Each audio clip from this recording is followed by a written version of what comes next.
Hey guys, it's Sasha. In an interview with CNBC in 2010, Warren Buffett said there are 309 million people out there that are trying to improve their lot in life. And we've got a system that allows them to do it. Now, you might be sitting there thinking that capitalism is not on your side right now, and the system is very much not helping you improve your finances because a recent study showed that 61% of Americans are living paycheck to paycheck. And in the next 2 to 3 weeks, the total credit card debt in the United States is going to tick over the $1 trillion mark. It was just under $991 billion at the end of May, which is $7,500 per household on average. And the weird thing is that living paycheck to paycheck is not a prerogative of the poor. 49% of the people earning more than $100,000 a year said that they were also living paycheck to paycheck. That's up from 42% last year. High inflation has meant that real wages, as in wages adjusted for inflation, wages that allow you to buy things, fell at the sharpest rate in 43 years. And in the last 12 months, the Fed has raised interest rates from just above 0 to 5.25%. So the money that you earn doesn't go as far because of inflation, which is hard enough already, but at the same time, you are getting a kick in the nuts from the higher interest rates on your credit cards, higher interest rates on loans, and mortgages going through the roof all at the same time. You're sitting there looking at this random guy on YouTube telling you that you are going to be rich, but that doesn't tie up with the reality that you can see out of your window, because first, we had COVID, millions of small businesses were wiped out, people found it tough, many people lost their jobs, the economy dived into a severe recession, and just when you thought that they ran out of Greek letters to name the variants, we had the financial crash last year in 2022.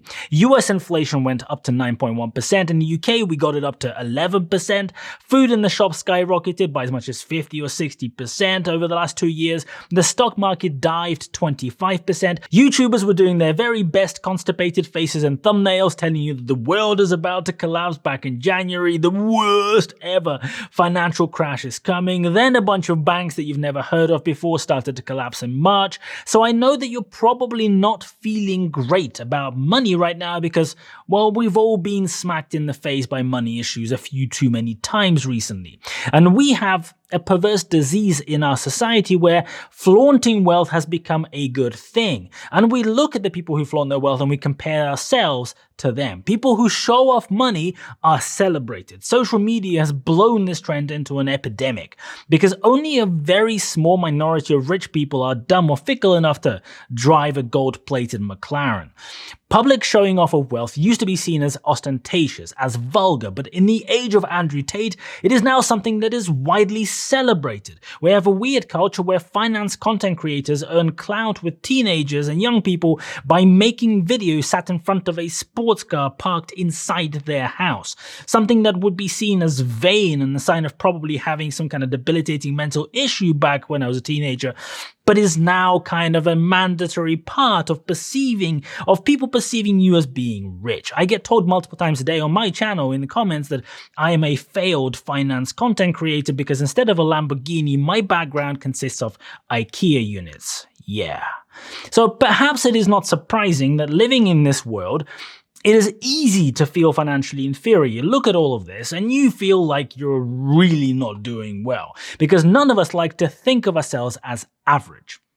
None of us are average in our own minds. We compare ourselves to impossible standards that we see on TikTok, many of which are fake, and the ones that are not necessarily there because of merit or because of any kind of attainable or reasonable reason. In many cases, it leads people to lead a life of keeping up with the Joneses. You buy a new iPhone to replace a perfectly working 2-year-old iPhone for seemingly no particular reason whatsoever. You then go and stick that brand new iPhone in a silicone cover so that nobody can even tell that you just dropped $1,000, but you know, and it makes you feel warm inside, maybe, I guess, for some weird reason.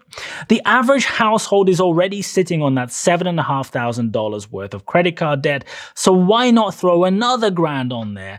It doesn't really matter, but money works differently to social trends because the popularity bullshit that you see on TikTok every day right now will be long gone and forgotten in 20 years' time. Nobody will remember any of these idiots. TikTok itself probably won't exist because that's what happens with technology, but the financial decisions that you make today will stay with you. And the reality is that there has never been a better time for someone to decide that they will be rich and actually go out and do it. Whenever you look back at periods of financial turmoil in the past, you always hear the same thing over and over. Imagine if you just happened to invest in stocks during and in the immediate aftermath of the financial crash. Imagine if you got in at the bottom. Imagine if you weren't panicking after the dot-com crash and instead bought Amazon stock for $5.51 in 2001.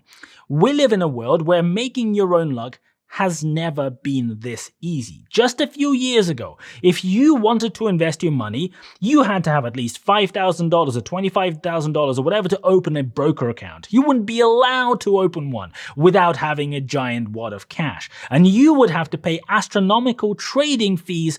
So if you didn't already have a pile of money in your bank account, you didn't have the option to invest in the stock market. And you could only invest in the stock market by phoning this guy during working hours, probably not being able to get hold of them, and only being able to invest in things that you can work through with them over the phone. You didn't get to play the greatest money-making game of all time. Today, you can go and open an investing account for free, stick $10 in it, and buy whatever you want. You can start today.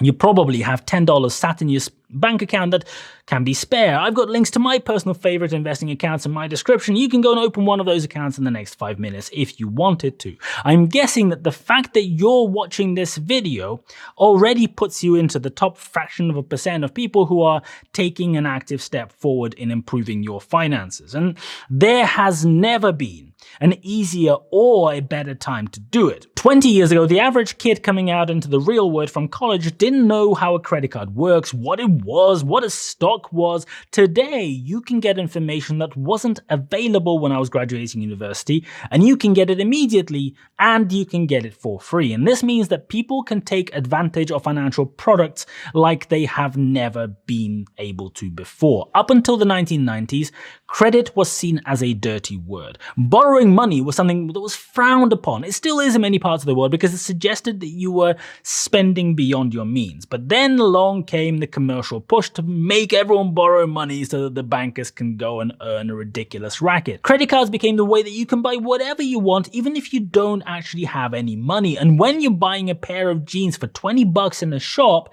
you get asked if you want to pay for them in monthly installments. And suddenly, credit became so incredibly popular and kind of seen as a good thing because, we all do it. But now, 30 years later, attitudes are beginning to shift back. Suddenly being indebted to your teeth because your neighbors will think less of you if your car is older than 3 years old, so you must replace it, is beginning to not be seen as okay.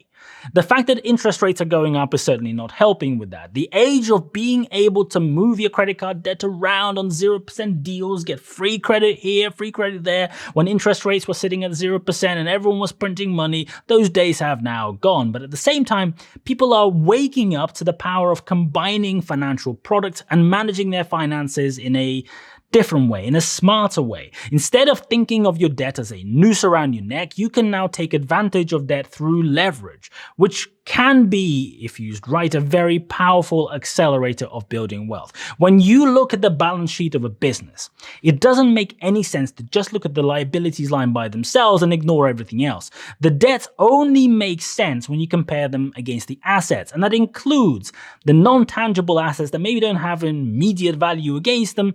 A bunch of numpties on social media will tell you that university education, for example, is a giant waste of money. Nobody should go there. You should skip it and instead maybe go and buy their course on how to trade pictures of monkeys wearing funny hats. But training your mind, investing in yourself, learning things is the very best investment you will ever make in your life. And you will learn things that you don't anticipate or you don't even understand that you've learned until you've learned them.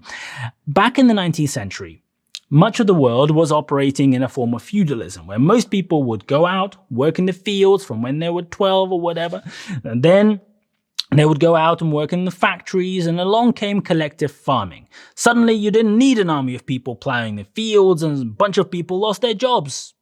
They went to work in the factories instead. Then along came machinery and automation, and factories became more and more automated, and those people began losing their jobs again. And along came cars, replacing the entire horse carriage industry, and the Industrial Revolution resulted in the biggest GDP growth in history.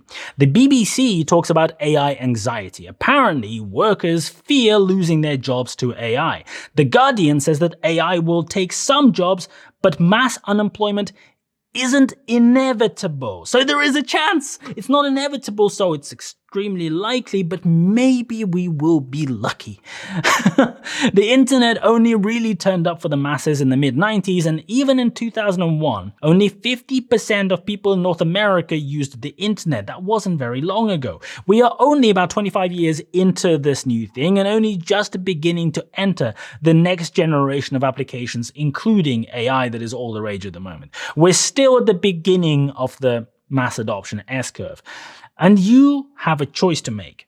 The numbers tell you that it has never been a better time to improve your finances. It has never been a better time to learn and invest in yourself. It has never been easier to do these things. It has never been a better time to invest in the stock market. It has never been a better time to build wealth. And the pool of opportunity has never been this vast. It has never been this easy to go and start a side hustle or to earn money in a different job. The number of jobs in the United States has been increasing at a record pace. 339,000 new jobs were added in May, according to the latest data, and there are currently over 10 million job openings out there looking for people. You have a choice. You can look at the situation and take advantage. You can improve your finances, pay off debt, and invest to build wealth that wasn't an option for your parents. And if you're still watching, I am guessing that there is a very good chance that that is exactly what you will end up doing. You can take the bull by the horns and build a career where technology only increases demand for your skills instead of waving your hands in the air and panicking about AI coming to take your job. And the economic cycle just happens to be turning over a new leaf after 4 years of pain, which is a quite long period. It wasn't the same pain, the kind of nature of the pain changed. But 13 years ago, in that interview with CNBC, Warren Buffett said, "There are 309 million people out there that are trying to improve their lot in life, and we have a system that allows them to do it." Well, that system just got upgraded. The odds are you are going to be richer than you think. Have fun.